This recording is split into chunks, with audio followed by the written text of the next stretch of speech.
2024 সালটা স্বপ্নের মতো কেটেছে মরুর বুকে ঝড় তুলে কাতার বিশ্বকাপ জয় করা আর্জেন্টিনার। দক্ষিণ আমেরিকার শ্রেষ্ঠত্বের আসর কোপা আমেরিকায় রেকর্ড 16তম শিরোপা জয় করে ইতিহাস গড়ে আলবিসেলেস্তে।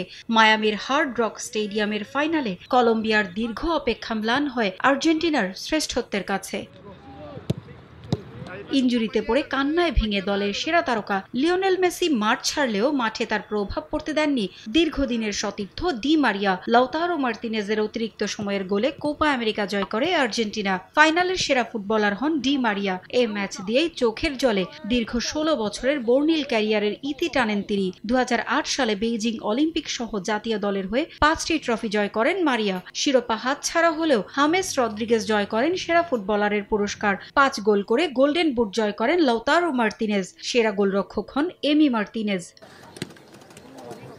এবছর আলোচিত ছিল স্পেনের ইউরো জয়। 2010 সালে সাউথ আফ্রিকায় বিশ্বকাপ জয়ের পর ইউরোর শিরোপা, মাঝে বড় ছন্দপতন। ব্রাজিল, রাশিয়া ও কাতার 3টি বিশ্বকাপ দুঃস্বপ্নের মতো কেটেছিল স্পেনের। তবে 2023 সালে প্রথমবারের মতো উয়েফা নেশনস লিগ জয়ের পর এক ঝাঁক তরুণ ফুটবলারকে নিয়ে এবছর ইউরোর শিরোপাও ঘরে তোলে স্পেন।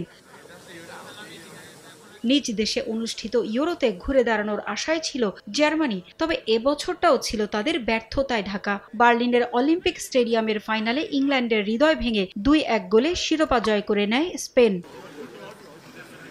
ফাইনালের মঞ্চে লা ফিউরিয়া রোজাদের স্বপ্ন জয়ের কারিগর ছিলেন নিকো উইলিয়ামস ও ওয়াইয়ারজাবাল। বার্সা তারকা লামিনে ইয়ামাল ফাইনালে গোল না করলেও আসর জুড়ে দলের সাফল্যে বড় ভূমিকা রাখেন। এবারের ইউরোতে Harry Kane, Cody Gakpo, Ivan Sanchez, Dani Olmo সহ 6 ফুটবলার 3টি করে গোল করে পান সর্বোচ্চ গোলদাতার পুরস্কার। আসরের সেরা ফুটবলার হন রদ্রি।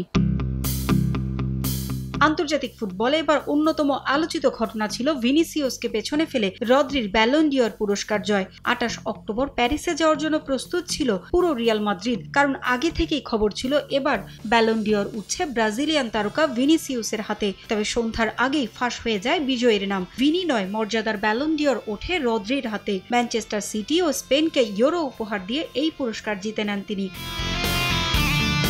প্রশ্নবিদ্ধ আয়োজন নিয়ে চারদিকে শুরু হয় নানা সমালোচনা। পুরো অনুষ্ঠান বয়কট করে রিয়াল মাদ্রিদ। এমনকি স্প্যানিশ গণমাধ্যম মার্কা জানায়, ব্যালন ডিওর পুরস্কার নিয়ে রিয়াল এতটাই ক্ষুব্ধ যে ক্লাবে ব্যালন শব্দটাই নাকি আপাতত উচ্চারণ করা নিষেধ তাদের। তবে ব্যালন ডিওর হাতে না উঠলেও ডিসেম্বরে ঠিকই ফিফা দ্য বেস্ট পুরস্কার জয় করে সমালোচকদের দাঁত ভাঙা জবাব দেন ভিনিসিয়াস জুনিয়র। গত মৌসুমে রিয়াল মাদ্রিদের হয়ে দুর্দান্ত পারফর্ম করেন ব্রাজিলিয়ান ফরওয়ার্ড, করেন 24 গোল, জয় করেছেন চ্যাম্পিয়ন্স লিগ, লা লিগা ও সুপার কাপ। ফাইনালে বরুশিয়া ডর্টমুন্ডের বিপক্ষে গোলও করেছিলেন। দাপুটে পারফরমেন্সে 2007 সালের পর প্রথম কোনো ব্রাজিলিয়ান হিসেবে জয় করেন ফিফা দ্য বেস্ট পুরস্কার। পুরস্কার নিয়ে এ দুই ফুটবলারের দ্বৈরথ ছিল বছরের অন্যতম আলোচিত ঘটনা। এবছরই নতুন ফরম্যাটে ক্লাব বিশ্বকাপের ঘোষণা দিয়েছে ফিফা। আগামী বছর যুক্তরাষ্ট্রে প্রথমবারের মতো মাঠে গড়াবে এই আসর। 32টি দল 8 গ্রুপে ভাগ হয়ে লড়াই করবে। 13ই জুলাই হবে ফিফা ক্লাব বিশ্বকাপের final. Real Madrid, Manchester city, মেসির ইন্টার মায়ামি, প্যারিস সেন্ট জার্মেইয়ের মতো ক্লাব উত্তাপ ছড়াবে প্রথম আসরে।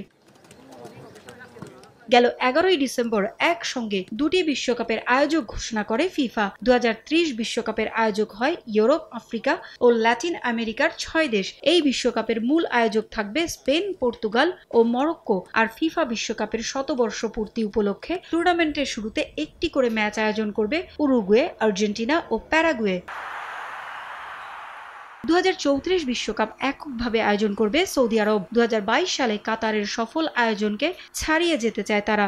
সফল আয়োজনে পুরো দুনিয়াকে চমকে দিতে চায় সৌদি আরব। এরই মধ্যে চোখ ধাঁধালো স্টেডিয়াম নির্মাণের পাশাপাশি মানবাধিকার লঙ্ঘন যাতে না হয় সেদিকেও বেশ কিছু বড় পদক্ষেপ নিয়েছে সৌদি সরকার। এদিকে বছরের শেষটা রাঙিয়েছেন ক্রিস্টিয়ানো রোনালদো। মিডল ইস্টের সেরা ফুটবলার হিসেবে গ্লোব সকার অ্যাওয়ার্ড পেয়েছেন আল নাসর ফরওয়ার্ড। আর গ্লোব সকার অ্যাওয়ার্ডের বেস্ট ফুটবলারের পুরস্কার জয় করে ব্যালন ডিওর পুরস্কার না পাওয়ার আক্ষেপ ঘোচান ভিনিসিয়াস। ফিফা দ্য বেস্টের পর মধ্যপ্রাচ্যেও জয় জয়কার ছিল রিয়াল মাদ্রিদের।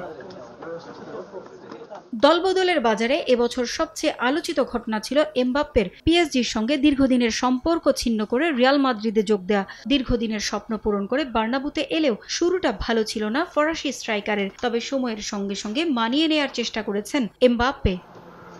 পারভিন আক্তার, সময় সংবাদ।